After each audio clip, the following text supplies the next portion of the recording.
Jum fost l-oħrajn, Ġesu kien qiegħed jgħallem. Kien hemm bil-qiegħda madwaru xi Farisej u għorrief tal-liġi li kienu ġew mill-irħula kollha tal-Galilija u l-Ludija u minn Ġerusalemm. Il-qawwa tal-mulej kienet fih biex ifejjaq.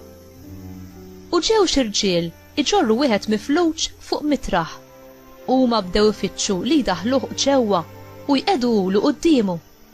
Iżda minħabba l-folla ma sabux minn fejn setgħu jidħlu bih. Għalhekk telgħu fuq il-bejt u nisluh bil-mitraħ b'kollox minn bejn ix-xorok f'nofs in-nies quddiem Ġesu.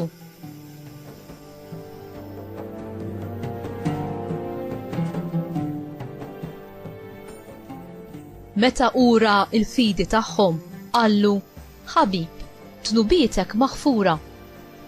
Il-kittieba u l-Farisej qabdu jaħsbu u jgħidu bejnhom u bejn ruhom: dan minu biex jitkellem hekk, din dawa, għax min jista' jaħfirhom id-dnubiet ħlief Alla waħdu. Imma Ġesu ara f'ħsibijietom u qalilhom: għaliex qegħdin taħsbu hekk f'qalbkom? X'inhu l-eħfef tgħid dnubietek maħfura jew tgħid qum u imxi?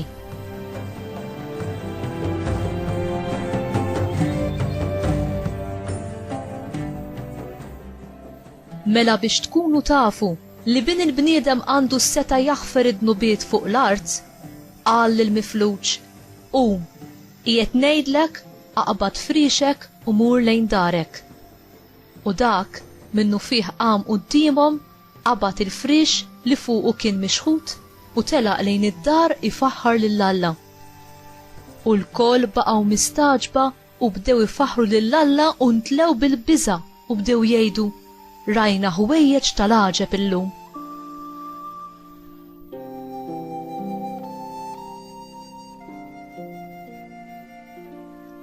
Il-kelma tal-mulej, tifħir lilek Kristu.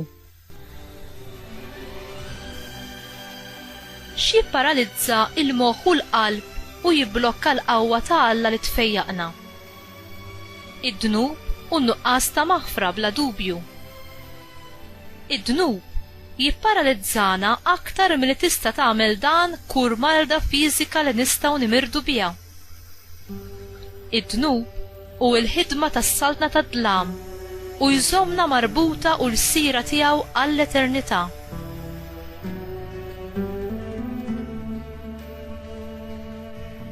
Hemm biss soluzzjoni waħda u din hi il-fejqan u l-qawwa ta' Ġesu li jnaddafna permezz tal-maħfra tiegħu.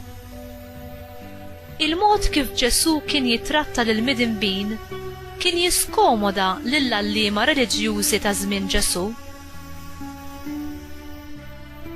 Meta mifluġ inġieb għand Ġesu minħabba l-fidi li kellhom f'Ġesu il-ħbieb tiegħu, Ġesu għamel xi ħaġa li ħadd ma kien qed jobsora. U l-ewwel ħafer id-dnubiet ta' dan ir-raġel.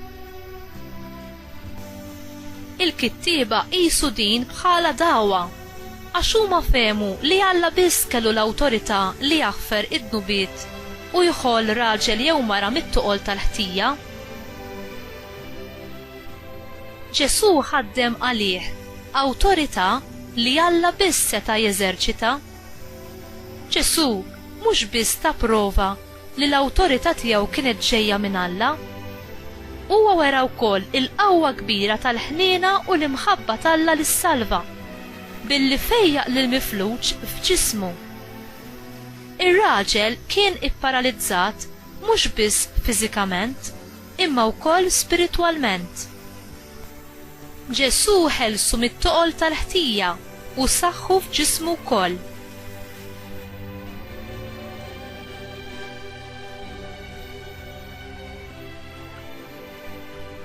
Il-mulej dejjem lest biex ifejjaqna f'moħħna, f'ġisimna u f'ruħna.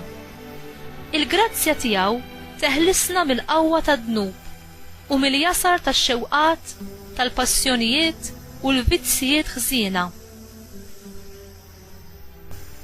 X'qed tħalli li jżommok milli tilqa' l-qawwa ta' Ġesu li jrid ifejqek?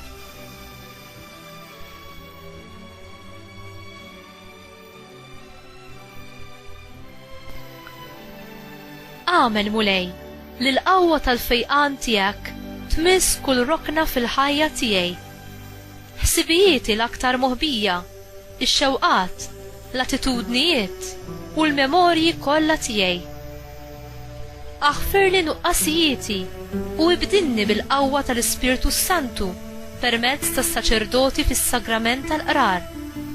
Ħalli nimxi b'kunfidenza fit-triq tal-verità u s-sewwa tiegħek. Amen.